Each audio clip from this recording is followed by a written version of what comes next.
Rajinikanth super star 25 வருஷமா அரசியலுக்கு வருவேன் வருவேன்னு சொல்லி அவர் ரசிகர்களை மட்டும் ஏமாத்துனது மட்டும் இல்லாமல் தமிழக மக்களே வந்து ஏமாத்திக்கிட்டு இருந்தார். அதே மாதிரி விஜய் அவர்கள் அரசியலுக்கு வருவேன்னு சொன்ன மாதிரி வந்தார்.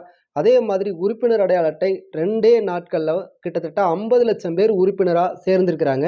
இது வந்து எந்த கட்சியினரும் இது மாதிரியான ஒரு சாதனையை செய்யலை.